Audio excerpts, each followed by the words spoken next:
Welcome to another edition of the It's Cavalier podcast. As always, it's your boy Mac. Joining me today is my friend and co-host Corey Walsh of Fear the Sword. Corey, today was a pretty awesome day, my friend. Cavs Media Day was everything we wanted it to be and more, was it not? I mean, it wasn't as exciting as the J.R. Smith, Jordan Clarkson, George Hill Media Day circa 2018, but it's a close second place. Honestly, man, this was the most anticipated, at least in my opinion, the most anticipated Cavs Media Day since 2014, 2015 season. That is the LeBron return season in which we got to see the magical photos of Kev, Kyrie, and LeBron all in wine and gold, which was pretty awesome within itself. And, I think that kind of speaks for itself, that statement. So I won't elaborate any further, but I will say this, man. We got to hear from just about everybody that I wanted to hear from, with the exception of Donovan Mitchell, who we've heard a lot from the past couple of weeks. So, really everybody took the podium today that I had questions regarding, from JB Bickerstaff and Kobe Altman to Evan Mobley and Darius Garland, even a couple that I didn't expect to go up there, and Karis LeVert. That was a definitely some clarity, that was shown today. And I really loved some of the questions that were posed by some of the reporters that were there. But before we get into the Cavs Media Day stuff, man, one of the things I wanted to do, because we've been kind of delayed here on the pod, is our Cavs mailbag. We have some questions within our Cavs mailbag that we need to go back and take a look at here. And with the regular season, less than a month away, man. I mean, we got regular season basketball less than a month away here, and the time's just flying by, man. So without further ado, let's get to question number one, and that is from Marco Piscini. And his question is, do you think Sharif Cooper is going to develop into a rotation player for the Cavs? He went on to say that Cooper looked horrendous last year, the minutes he played, but he can see potential. So before I get a little bit deeper into this one, do you think Cooper has a chance to at least make the regular season rotation? Because right now I think we roster 14 players. I think that spot's probably going to be used more on a forward.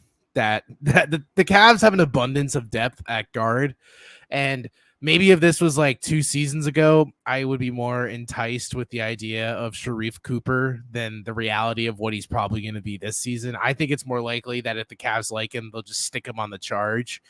At this point, he won't even be two-way level player. I think he's definitely a project. I mean, coming into his draft class, he was one of those he was a second rounder, I believe. And he everyone was pretty excited with the idea of him being a second round pick. I mean, so there's obviously something there. If you're a second round pick that generates any sort of buzz, it means that there's something about you teams like. I think it's just, it's always hard for some players to transition to the NBA. It's not going to always be immediate. No one's going to be like a Luka level, Zion level type player that the minute they step into the second round. The Luka of the second round is Sharif Cooper. That's where you're mistaken. Excuse me. Yeah, come on, Mac. And but yeah, I think it's like his best case scenario is more likely he'll be on the charge than anything else. I don't see any world in which we're going to add another guard to this roster, barring injuries. So a couple of quick notes on Sharif. So he spent most of his time, between Atlanta and the College Park Skyhawks, which is their G League affiliate team. Where My favorite team. He actually put up 17.1 points and 7.3 assists on a pretty good, shooting splits, 43.5 from the field, 36.8 from 3-point range, and 90.7 from the free throw line. So he can shoot. That's one thing. It did not showcase itself in the at the NBA level, but at the G League level, where you see a lot of talented players still there, he looked pretty good, at least as a shooter. The defense at 6'1", I believe 170 something pounds, that is not going to come around anytime soon. But as you say, this is yet another guard. So not only is it another guard, it's another score first mentality guard, which We don't have enough 7.3 of. assists, Corey. 7.3 assists. We all know I'm what not- Sharif wants to do.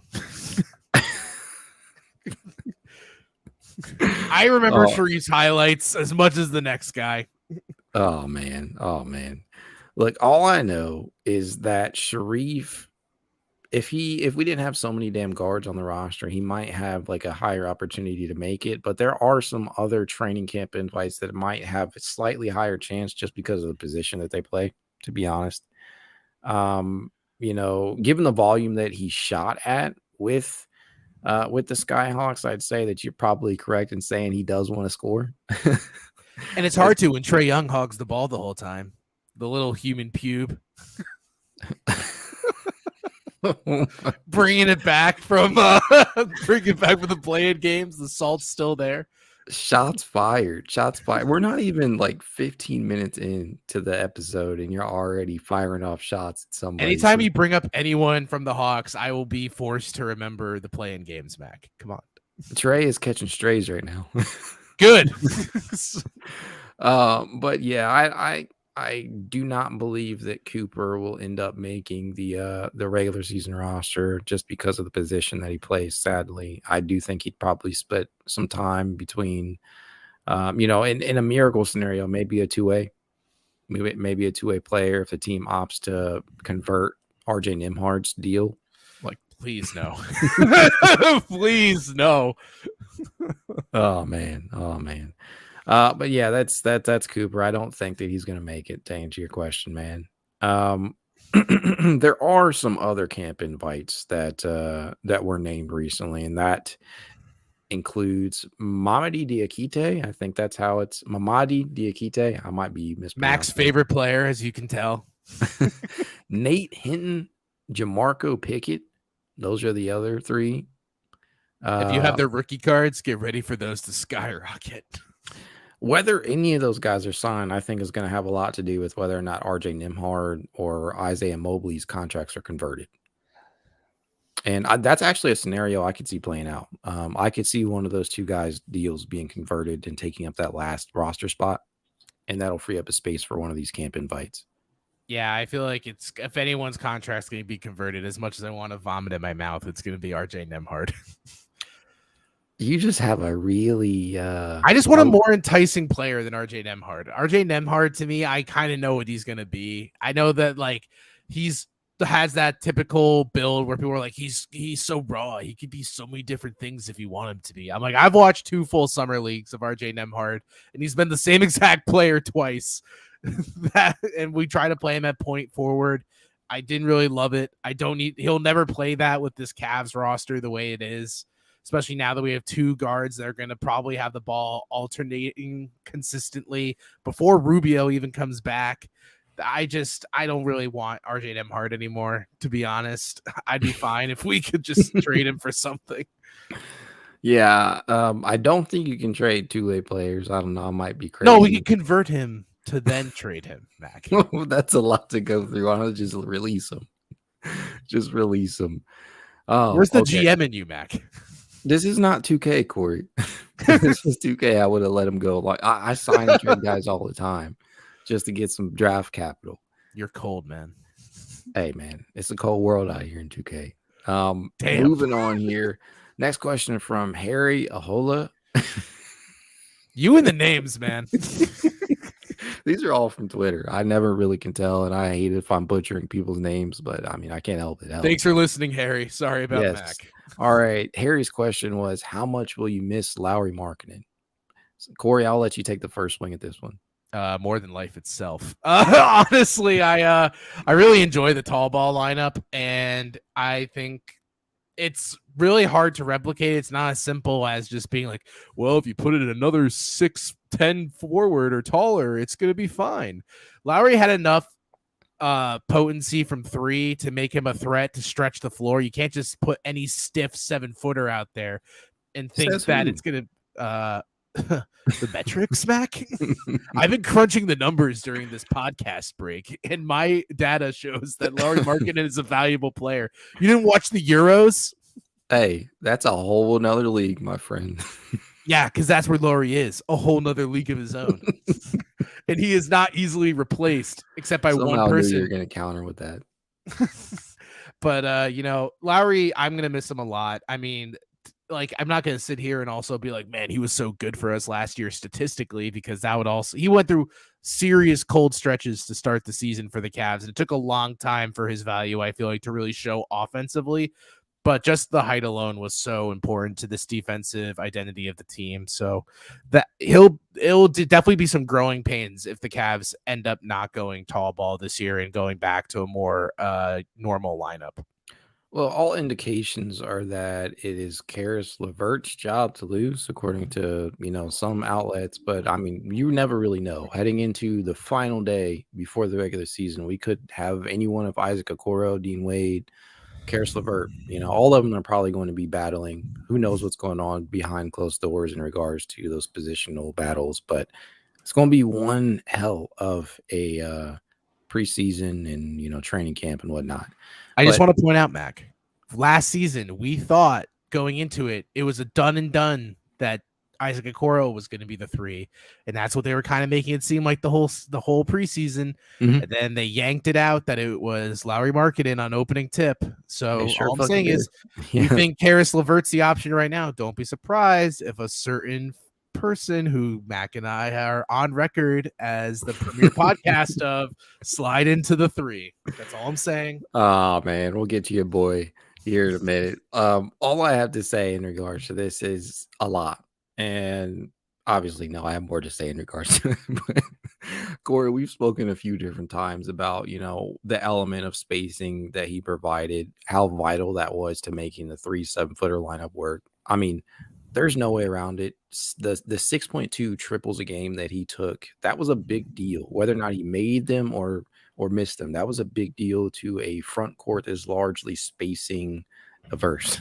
So, luckily, the player that the Cavs went out and acquired, and Donovan Mitchell, he likes to shoot that 3 ball. He took nearly 10 threes a game, so that'll make up for a lot of that you're losing. And depending upon who you're starting at the 3, as long as they give you like 3 to 4 a game, I think they'll be fine. I know someone that can do that.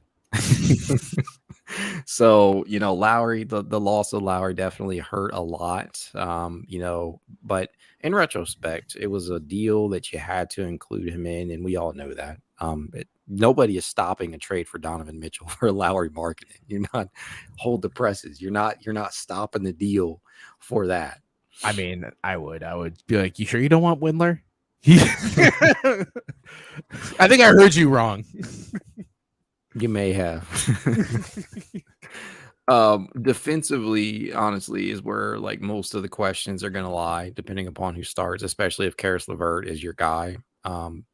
Everything is theoretical, though. You just don't know. The guy with the most experience starting at the 3 on the roster right now is Isaac Okoro, right? So he may end up winning that position, that positional battle, but time will tell. If you say that the Cavs offense is space averse without Lowry, imagine how space averse it's truly going to be if we have to throw out a lineup with Okoro, Mobley, and Allen consistently spreading the floor. Hey, I believe in my boy Isaac Okoro. Prior to last season, I was calling for him to be one of the most improved player candidates, and that was definitely, in retrospect, again, probably too much expectation. Did you also have Dylan Windler in the race for most improved or comeback player of the year? I at least thought Dylan Windler would be a valuable contributor. Is that an award? It should be most valuable contributor award, participation awards, best high five off the bench guy. Hey, that's gonna be Rolo this year. That said, yeah, I mean, I believe in Isaac. I think that as long as he can take 3 to 4 game, anybody really who's going to be starting there can take 3 to 4 game and at least be a respectable source of 3-point shooting. It'll be fine. Along with the defense that is added, we know what he can do defensively, but offense is really where most of the questions lie with him. So moving on here from Savvy Gamer, the most likely free agent to fill the hole at the small forward spot after this season. Wiggins or Barnes or someone else, or do you see a trade deadline move this year? And if so, who would that be? And then they felt the need to include Keldon Johnson as a possibility. Um, That's a lot, right? That's expensive. That's a large question. So I'll start off here by saying this. I don't actually think they can trade for Andrew Wiggins right now because that will screw everything up with Evan Mobley's contract negotiation eventually, if I'm not mistaken. I mean, Donovan's is already throwing a wrench into it. Yeah, and Andrew is entering the final season of his deal, I believe, and will need to be re-signed and is likely going to command max money. So unless you're shipping out Donovan Mitchell or somebody else who's on a max salary type of money, you're not getting that Andrew Wiggins. I mean, I love Andrew Wiggins now as much as the next guy, but I still like do not see him as a max level player. I think he's in the best situation possible in Golden State, and that's gonna be really hard to replicate. I mean, he could prove me wrong this year and be just as good, but you know, he did look real. He was a key part of their title run last year. Like he really showed up in ways that we were hoping when he was selected number one. This is probably the closest to what we expected him to look like he's ever been. Wouldn't want the Cavs to pay remotely close to max money for him. Harrison Barnes, I feel like, is somewhat on the decline. Weirdly enough, I feel like the player that is currently out in trade rumors right now makes the most sense for the Cavs, and that would be a return of Bossman 99. Hey, man. See, Bossman 99 sparks many debates across Cavs mediums, and for good, for better or worse. I can see both sides of the argument here. His last,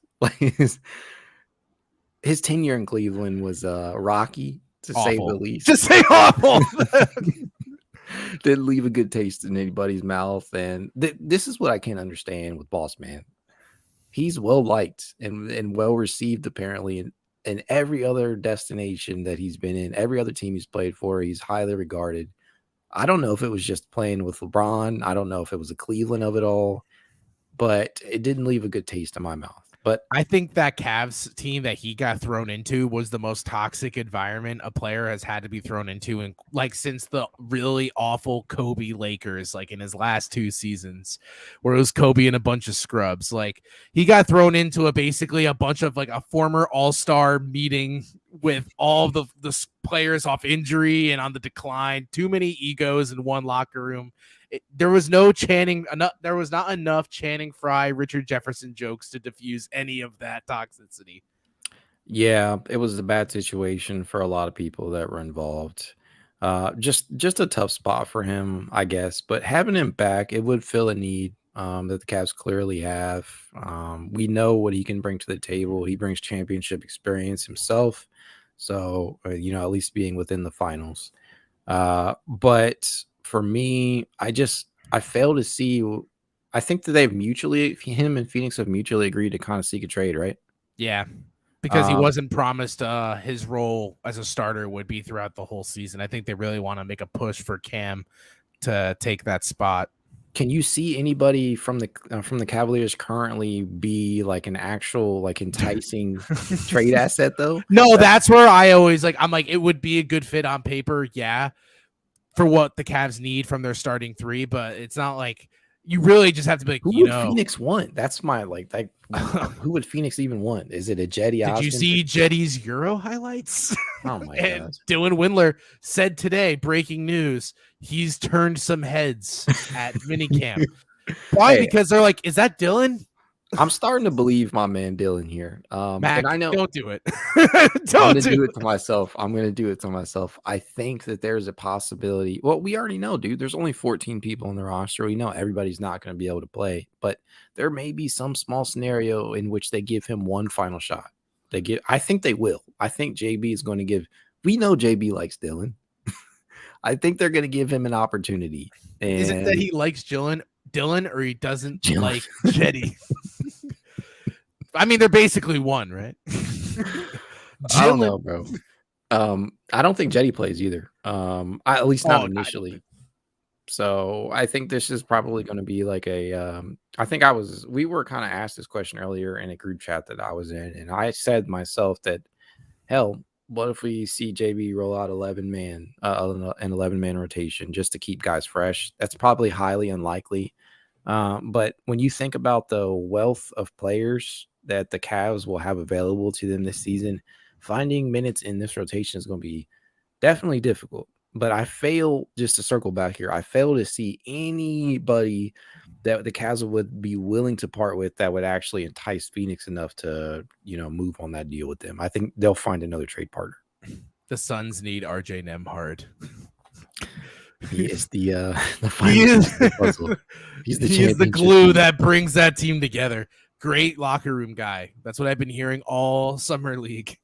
Jay Crowder is a glue guy, and that's the funny thing here. Like, he's a guy that, seems to find success. He's been in a lot of playoff runs. It's weird. It's crazy. Yeah, seriously. He's like the Pat Bev of the small forward position. Wherever he goes, success follows. Man. Also, let's just rewind that Mac is in these like super secret Cavs group chats. Let the record show that I'm also not in these group chats. So obviously this is only for the Cav podcaster elite. Not really. No, it's all Batmans, no Robins. I am like 99% certain that these are like kids. Most of them are probably kids that I a while ago had got added to one of these, and I've just been in there since. I hop in and I hop out every now and then when I see something. Mac's like giving make-a-wishes to toddlers right now, giving them Cavs insights. Oh, they don't care about what I have to say. Mac, how dare you taint our brand with that smut? Hey, man, I got to keep it real. But just to circle back to that question entirely, I think this roster right now is largely what it is. I don't think there are going to be too many opportunities to snag somebody who's like actually game breaking or somebody who will impact the roster without having to sacrifice a big name piece in return. So this is what we got.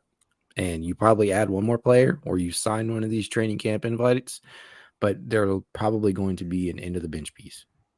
Yeah. I mean, the reality is the Cavs need a player that's like serviceable to above, like to average on offense, and also a solid defender, because you could find a bunch of offensive minded threes, but we also have offensive minded threes in our team. So it's something we already have. Like I immediately was like, I know Doug McDermott's probably available, but Carmelo. Okay. You wouldn't see it, like, even if he came to your doorstep right now and said, "Hey Corey, I'm gonna play for the Cavs." Hey Carmelo, sign him for the minimum? No, I don't think that's worth it at all. Not even for I would say, hey Melo, really great to see you. How's it going? If you were so good, why didn't your boy Bron want you back? That's the real question. Because I saw that Lakers roster today for training camp. Mm-hmm. It's literally LeBron, AD, Pat Bev, and a bunch of scrubs. Did you see that awkward ass photo like of LeBron, AD, and Russ? That had to feel so weird. Like, just because we know like Russ don't want to be there, the Lakers don't want to have him there anymore. I feel bad for Russ at this point. It's I do too. A lot of slander. I know, seriously. I hope like he just goes to some awful team that just wanted the salary dump and he just kicks ass. I think that'd be awesome. But do you see his quote today? How he pretty much was like, yeah, sometimes at work, people just hate you. And that's the way it is. And I was like, Russ, what the hell has happened to you? Oh, how the mighty have fallen. Jeez, he went from like alpha energy to now just baby back boy. Oh man, all I know is I do feel bad for him. He was just never a good fit there. I wish he would have stayed with Washington, to be honest with you. But he's just not a good fit in LA. Everybody do that. I don't know why LeBron and AD campaigned so hard for that. That's another question for another day. Because LGM is the worst. This is a Caps pod. Let's get back, man. So next question that we have up here is from Colin Reddick. Who gets more minutes this season? Dean Wade or Lamar Stevens? I'll let you go first, man, because I know who your boy is. See, this is tough for me, though, because I honestly, in my head, I want the starting three to be one of the two of them. I don't want it to be pretty much anyone else. I feel like the two of them, in my mind, give the Cavs starting five the most balanced possible. What you want and what reality is different, though, Corey. Oh, no, I know it's probably going to be Karis LeVert, and I'm going to vomit in my mouth when I see the picture. But if I was JB, and if I'm running my own 2K lineup, I can tell you right now it's probably going to be either Dean or Lamar. I would prefer it to be Dean so we can kind of stay – it'd be not as much of a learning curve for this Cavs roster throughout the beginning of the year because it's already going to be turbulent enough with incorporating an all-star like Donovan Mitchell, who has played to his own drum pretty much in Utah for the past few years. Now to throw him into a team that already had their own flow is going to be kind of rough. So that doing that, acclimating to having Mitchell on the floor and trying to shift the philosophy of the defense, I feel like would be a lot for this team to kind of endure for its first few weeks. So by having Dean Wade there, I think the stability he provides, along with like a pretty similar play style as Lauri Markkanen, would make it a more seamless transition into the next the next season. Lamar, though, like it all depends on like what his offseason growth would look like. But I would say right now, I think Dean's probably going to play more minutes than Lamar. I think Lamar might still be a situational play. That says just a lot about the depth that we have on the team. Just a couple of facts about Dean. You may have seen me tweet this out the other day. Dean Wade actually has nearly as many career three-pointers as Isaac Okoro and Lamar Stevens combined. Whoa! So, take that for what you want. Take it with a grain of salt, considering the minutes that he's played versus those two and how long he's been in the league, because I think he's actually been in the league longer than both by one season in regards to Lamar. 131 career triples for Dean, 139 for Isaac and Lamar combined. Last season, he actually had the third highest three-point percentage at 35.9% among players with at least 50 games played. That's a big deal. That's Lauri Markkanen-esque, right? that actually is one like a small 0.01 percentage higher than Lowry's was last year. Suck it, Lowry. With lower volume. 23 and 24 record as a starter. And last fun fact here is that he will actually only be the 8th highest paid player during the following season in 23-24, making only 5.7 mil. Where's Lamar on that list? I don't know. I don't even think Lamar is under contracts for 23-24. I could be mistaken. They'll probably handle that. No, I think he's on one of those. I think it's like a 4-year non-guaranteed deal. So each year he'll get like his $1 million for the season or something. He's on a Bobby Bonilla deal. Hell yeah, except he has to show up. Oh, man. Lamar Stevens, man. Heart and soul, all heart and soul. Definitely has that dog mentality in him that Cleveland fans love to, bring up. But to answer the question, I do feel that Dean Wade is probably going to get slightly more minutes, and this is probably going to be situational for both. When you really think about it, neither is likely to start, in my opinion, although we want them to be in the mix. I think it really boils down to one or two players, and that's Karis and Isaac. And when you look at that starting five, whether it be with Karis or Isaac, that's your, if you're starting Isaac, then theoretically Karis is probably going to be your 6th man. Kevin Love will likely be your 7th. And, you go down from there. I mean, at least until Ricky Rubio's back. So there's just a lot of roster configuration, a lot of lineup configurations that can be done, but I fail to see a world in which either really cracks more than 16, 17 minutes a game. Mac, I can't wait for your jaw to be to the floor when Dean struts out in that starting lineup to Kid Cudi. It's going to be awesome. I feel like we should make a bet, but we'll do that off the record. If Karis LeVert's the starter, my bet is I quit this podcast. It'll be too much for Corey to handle. He's going to crack. I mean, I feel like I'm more anti-Karis LeVert, I think, the consensus right now between the other Cavs podcasts that I listen to. But I don't know. I think the most interesting thing that's not really being brought up with Karis is that he kind of operates to the beat of his own drum. I don't think he really has had many situations in which he needs to be like a part of the puzzle more than the final piece that kind of makes it work. And last season, like, he really never got into the flow of being a complimentary player. You could tell he definitely wanted to score first at times with Garland also on the floor, and it just didn't seem to work. So seeing him having to be the third banana at times offensively, I think is really going to be hard for him. And I just think it'd be easier for him to kind of run that second unit instead. I think the ideal role for him is the 6-man role, at least until Ricky's back, and maybe even after Ricky's back, depending upon how he looks. But time will tell. He's in a contract year, so that's a motivating factor. He still has to stay healthy. As we love to point out here, he's not played more than 60 games in what seems like forever.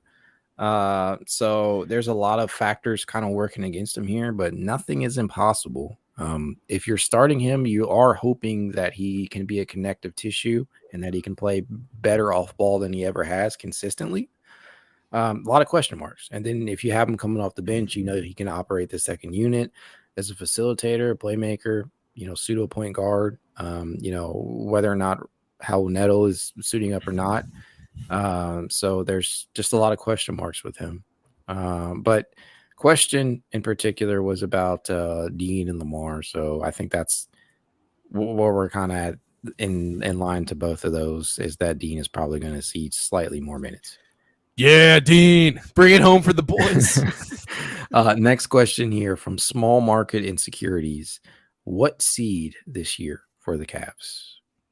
What do you think? Seeing as Boston's currently in flames because their coach is apparently. I don't think that's going to be that's a shitty situation all around for everybody. He kind of did it to himself, but I don't think that's going to affect him as much as it's talent, man. I think coaching is a huge difference in the playoffs, though.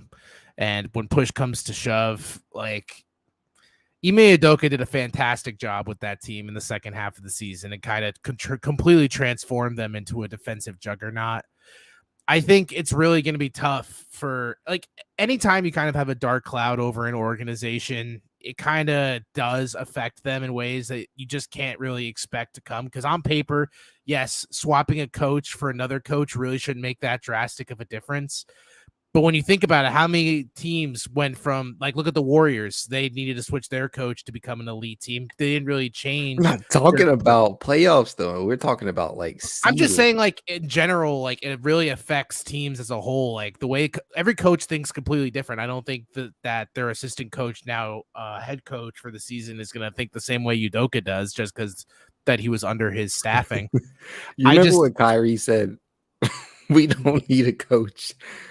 Corey, you or I could coach the Boston Celtics to a playoff seed this year. I think they're going to make the playoffs. I just don't know if they're necessarily going to be top 4 anymore. I think they could be outside that time. I think they've opened a window for the Cavs to kind of sneak into that home court advantage, because I kind of saw them as 5th seed with the way the East looked pre-Ime Udoka deciding to be a scumbag. When you say them, are you saying Cavs or Boston? Oh, I now see the Cavs in the top 4. I originally saw Boston in that top 4 seeding, but now I kind of see them on the outside. Okay, so you're going 4th seed. Okay. I made that very unclear. So sorry to the listeners at home doing the mental math. Who are the 3 teams above them? Milwaukee, Miami, and Philly. Yeah, that's kind of where I'm at too. 4 seed right now, and it was actually like that before we saw the Ime news come out, but that on any given day you can ask me and I could feel a little bit differently about it. 4 or 5 I think is a realistic expectation for this Cavs team. We don't really need to lift them into the true contender stratosphere just yet, because we have not seen them truly make the playoffs. If you want to call the playing games postseason, fine, that's cool. We have not seen them actually play a playoff series yet. So there's a lot of questions left to be answered here. A lot of good teams in the East. Who knows? But 4 or 5 kind of seems like a good place for right now. That could definitely change after the first 15 games or so. Our opinions could change. You never know. And for people out there who think that they're like, why didn't you say Brooklyn? Tell me how many games you think Kyrie Irving is going to play next year, and I'll wait. I actually think Kyrie's probably going to play a hefty amount of games this year. Between Kyrie, Kevin, and Ben, I foresee at least like 45 games missed from some version of those three. Who plays the most games out of that bunch? I think it's going to be Ben Simmons. Really? Yeah. Okay. All right. Ben Simmons, all he did was have some mental health struggles. So at the end of the day, it's nothing physical, which should be what prevents him. Kyrie likes to just take sabbaticals. Like, you never know if Kyrie's saying he's going to do some Indian cleanse and never show up for like 3 weeks. You never know. Like the sage opening his third eye. Yeah. You know, I kind of just feel indifferent about Kyrie, the person, right now. I don't really know him. Obviously, I'm not going to judge him too harshly. As a basketball player, he kind of seems like, you know, he can wake up any day that he can say, I don't feel like playing today. And that's what more and more often has seemed to be the case with him. I don't know, though. Next question here comes from Preston Wheeler. Will the Cavs try to acquire another 3-and-D player before the season? And I think this kind of falls in line with the question we talked about earlier.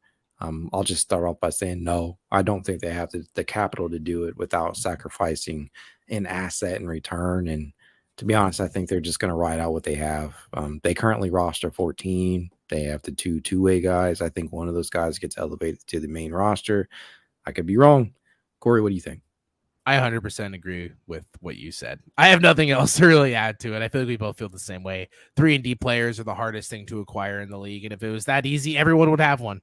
So yeah, they rarely hit the market. And when they do, they cost a lot of money.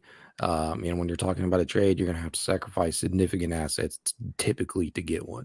I hear Utah has a rookie from Kansas that would be a good 3-and-D guy, but that's just hearsay. I already traded for him in 2K. That was the first move I made, was to reacquire Ochai Agbaji. What a roller coaster for him. And he's on the bench. Oh, just imagine being Ochai in 2K and having to buy real estate and sell real estate in this awesome market. Oh, man. Good times. Ochai's having a blast. Next question from NBA insider Luau Deng. Oh, my God. Luau, welcome to the pod. We cashed in our chips for Mitchell. Had we waited for the next disgruntled star, who do you think that would have been? I think you kind of referred to it earlier, didn't you? But no, Jay Crowder's not a star. Nah. I mean, in his mind, yes. That's kind of hard to tell, just because you don't really know that these stars are disgruntled unless they want you to know, or unless something's leaked, right? Do you think we can get Weave Jimmy Butler? I saw the most disrespectful tweet earlier, and it said Jimmy Butler was the best WNBA player of all time. I mean, they got a point though. I don't know what the guy's going on with his hair, but we know he can play. I don't see. Can he play with windshield wipers in front of his eyes? Because that dude's got a lot going on. Unless he's gonna tie that up. I'm not gonna. Yeah, I don't even know what to say about that. All I know is that could bruise an eyeball. It definitely could. It could knock you out. But I just don't see, like I said, it's hard to really know who's disgruntled and who's feeling good without a leak or without somebody making it known. And usually these things kind of play themselves out during the course of the regular season. So no, I don't think they I don't really think there's a good answer to that question, to be honest. I think the only two players I can think of off the top of my head that always are in rumors are Jaylen Brown and Pascal Siakam. Jaylen probably more than anybody. That's a good one. I don't know about Pascal. I feel like Pascal and Nick Nurse every season. There's an article from The Athletic that comes out. It's like Pascal and Nick Nurse yell in locker room furiously. Not with what they got going on right now. I think, if you think about it this way, if they were going to give up on Pascal, they're going to want probably Evan Mobley in return. And would you make that deal? No. Yeah, they would. I don't think Cleveland would want to give up anybody that they would want, because Pascal can play. Dylan Windler and Jetty in a third. A third. You can wait on it. Jeez Louise. Yeah, that's a tough question to answer. Sorry, NBA insider Luau Deng. Yeah, well, if you're the insider Luau Deng, why don't you tell us? And last but not least, from Cincy fan Stan, who would you start at the 3? There's your question right there, Corey. Go ahead and answer it. Dean Wade, baby. That's all you need to know. Yeah, we've kind of beat that one to death already tonight. But good to get your answer on record. If I could really answer this question right now, who would I start at the 3? Man, that's tough as hell. It probably is Dean. But I really am still pulling from my guy Isaac. But sadly, I don't think either of those two are going to start. I think we're going to be looking at the opening day lineup, and we're going to be looking at one Karis LeVert starting at 3. And Mac will be doing the opening season podcast solo. Because Corey will be on the toilet vomiting.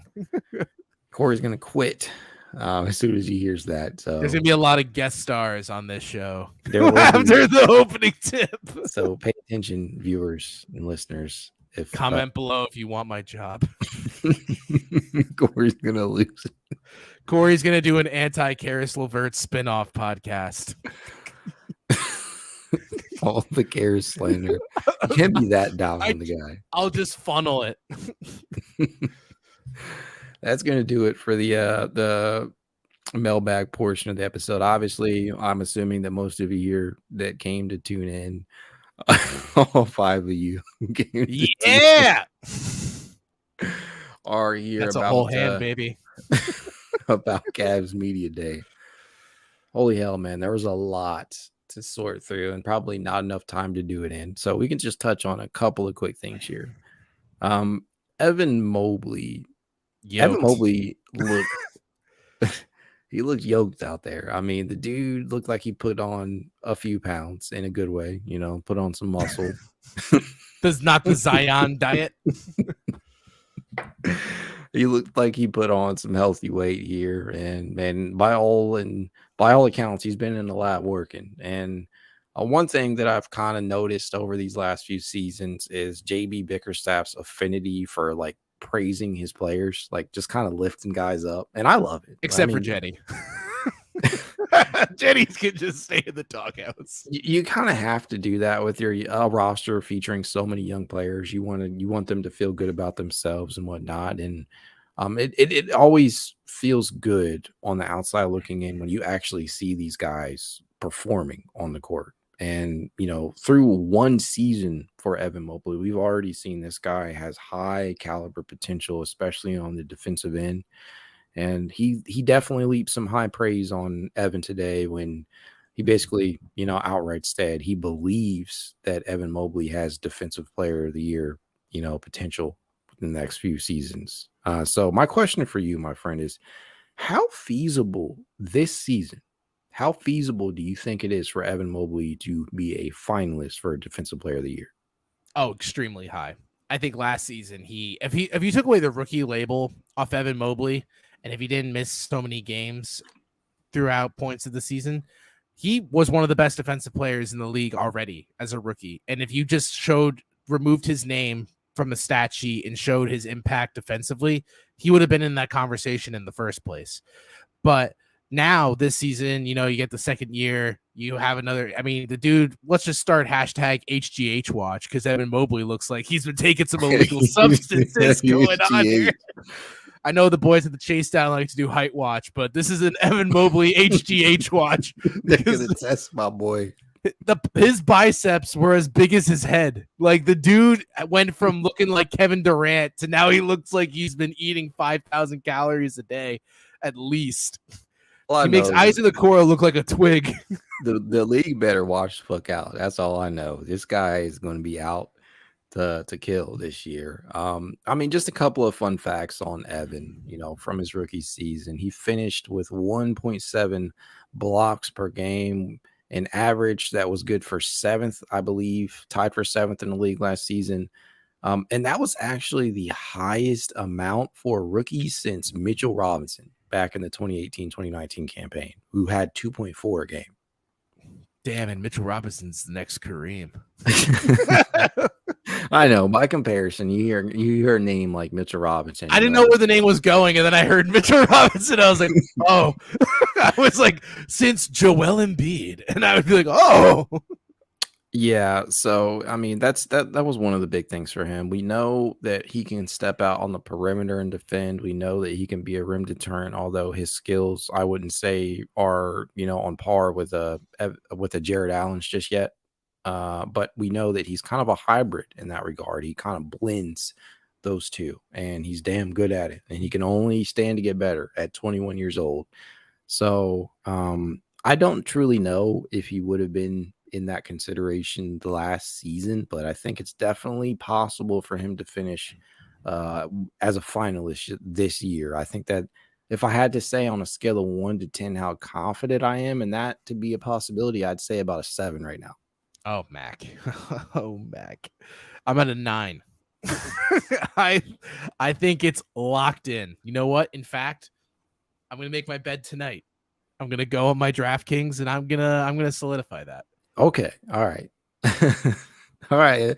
I'm not gonna beat you up for that just because I feel like that there is a certainty, there's a certain level of kind of manifestation here.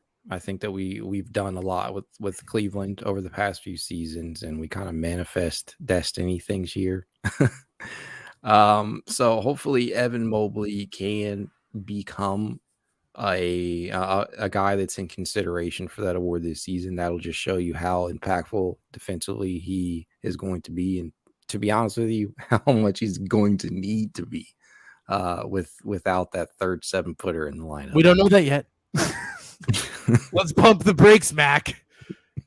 Talk about manifesting. You're just putting Dean in the doghouse. Dean is not 7 foot, bro. He is close enough. He's listed at what, 6'10"? All right, you tell me who's taller. Quick, off the top of your head. Karis LeVert or Dean Wade? Go. Really? Trick question. It's Dean. All I know is that Evan has a good chance to do that this season. And, one last fun fact, Cleveland has never had a defensive player of the year. So he could become the first, which will be pretty damn awesome. That wasn't fun at all. That was depressing. I got a fun fact for you. Cleveland hasn't won a championship without LeBron. Moving on.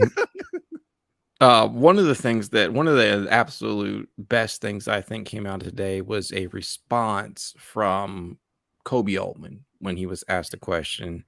And I think it came from Chris Fedor. In fact, Chris Fedor of Cleveland.com, when he asked Kobe whether or not he felt this team could be a contender this season. Kobe's response was basically, not yet. Not yet. I don't have the exact wording in front of me. Probably should have pulled it up. Not going to lie. But it was in line with the fact that there are still, there's still time for development here. There's still time for growth. Yeah, so there's no pressure of the season being a win or like a contention, title or bust type mentality. They said we didn't win any. We only won like 84 games last year, or played 84 games. There's a lot more games that we want to play this season. Perfect response. That was the perfect response for a question like that, because one, it says that he does have confidence in this team. And I think he also went on to say he didn't want to put a ceiling on the team this year.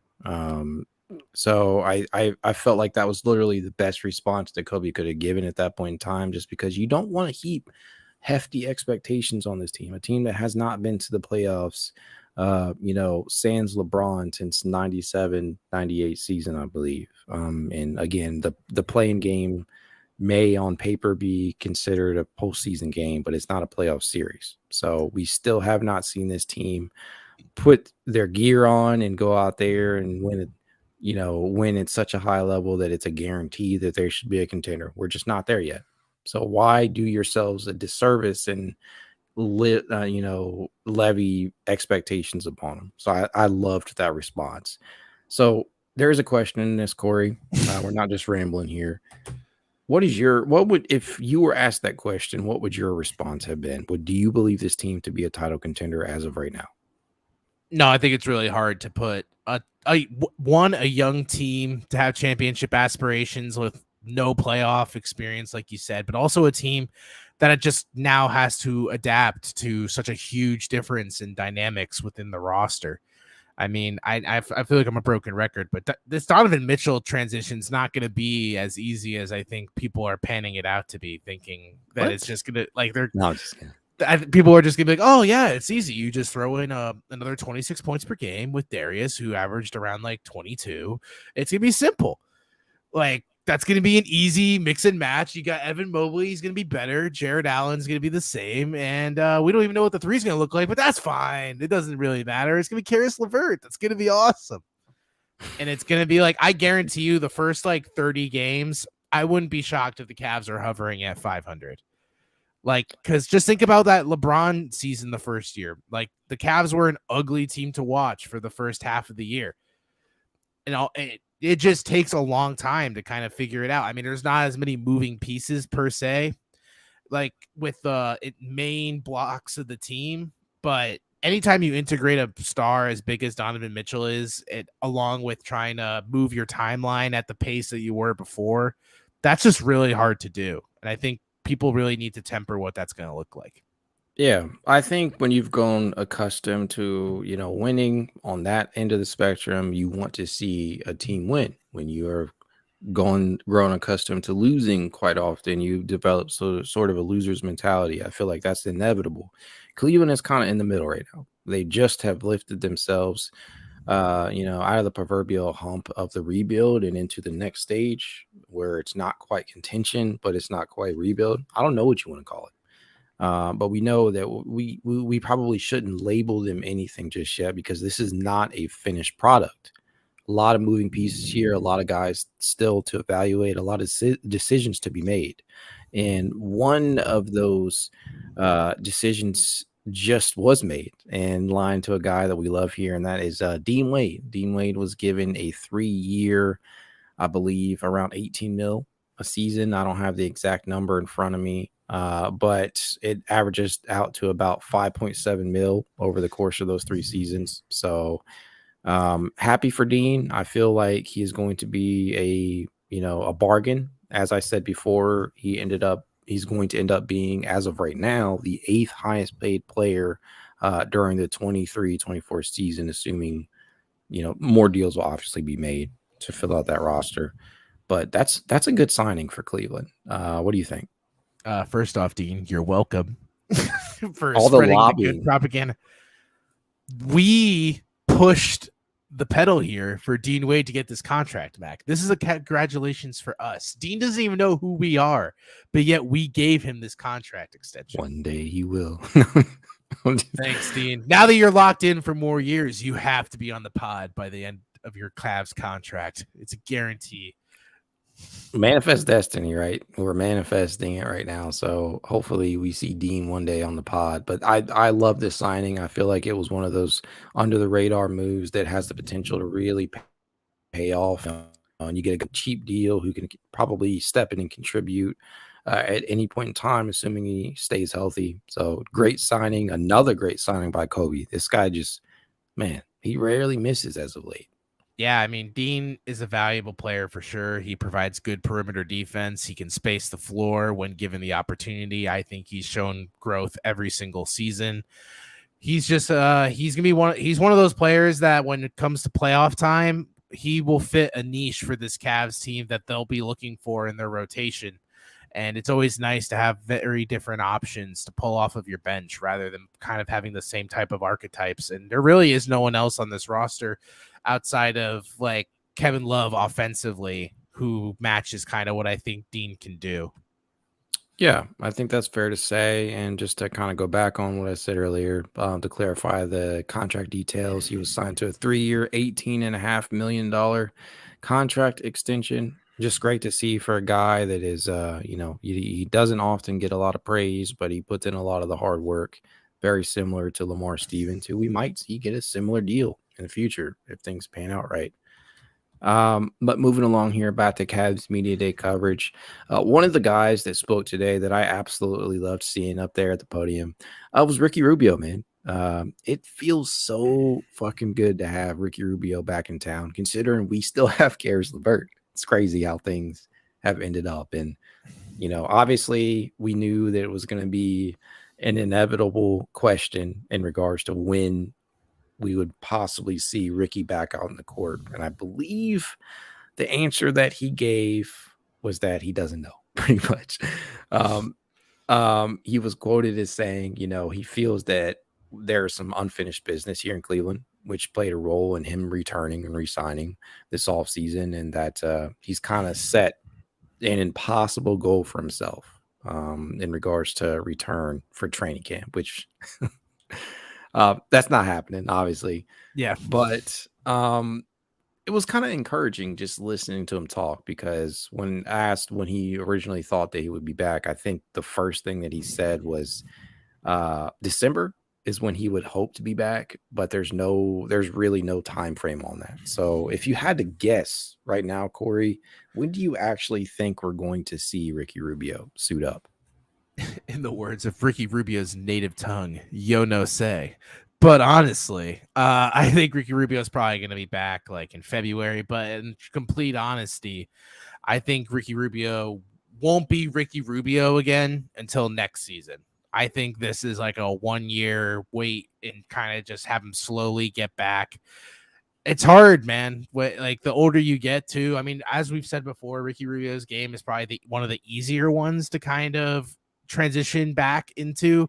It's not like we were ever thinking about his athletic burst in the same way we thought about like Colin Sexton or anything. He's a much more methodical player. He's more of technique than athleticism, but it's a mental hurdle, and especially when it's the same one that you've hurt multiple times. I mean, it might not look pretty when he first gets back, but I wouldn't let that discourage me either from what I expect to see in the second year of Ricky Rubio.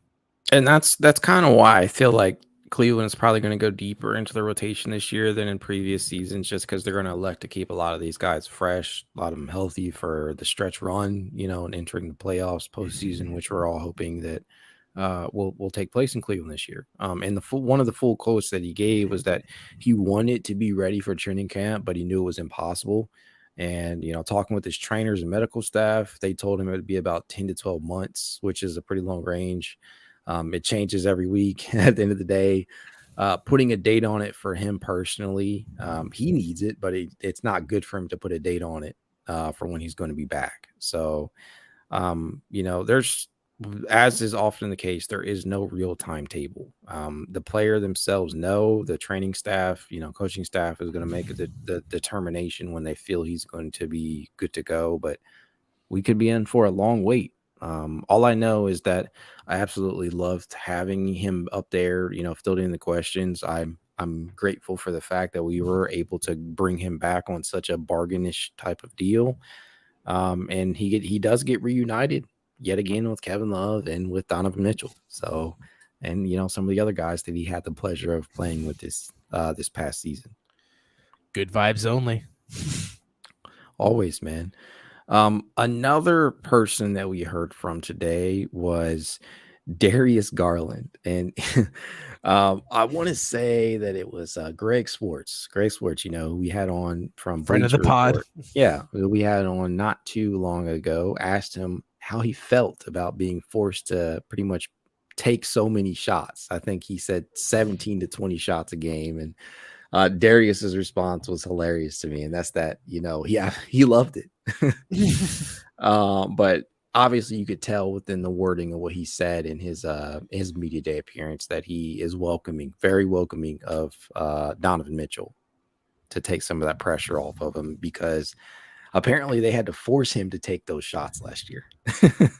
Yeah, I mean, we saw inklings of that when it was him and Colin kind of growing through the pains in Darius's second year, I want to say. Mm-hmm. The never-ending criticism you heard from the Cavs coaching staff was that these guys are super talented offensive players. They just don't shoot enough as much as the Cavs staff wanted them to. So in a weird way, the way that Darius was forced to shoot more when it was just him was the only way I feel like he was really going to kind of grow in that offensive way we saw last year. So while he didn't want to take it, I think he now will be more comfortable, but I also wouldn't be surprised if those numbers kind of regress, but they'll be more efficient because he doesn't feel like he has to take shots he's more uncomfortable taking. Yeah, I think that having Donovan Mitchell out there is definitely going to probably shift his mentality a little bit because while we know he's played with a guard that's ball dominant in Colin Sexton, that's pretty similar to Donovan. Donovan is kind of like the apex of what that is. Like, he's used to running the offense. He's used to being the number one option. I'm still very interested in seeing how that dynamic is going to play out between those two, because Donovan is not, at least in my opinion, used to playing with a player the caliber of a Darius Garland, and a guy who also needs to have the ball in his hand to, to function best. But another aspect of his questions today was asked about how he felt about his newly, minted contract extension, and I loved his response to that as well. And that's that he loves Cleveland, and that he's been telling us that for years. So, Corey, when Darius Garland was drafted, was there any like thought in your head, any type of feeling that we were getting a guy who would eventually go on to sign the most lucrative deal in team history? No way.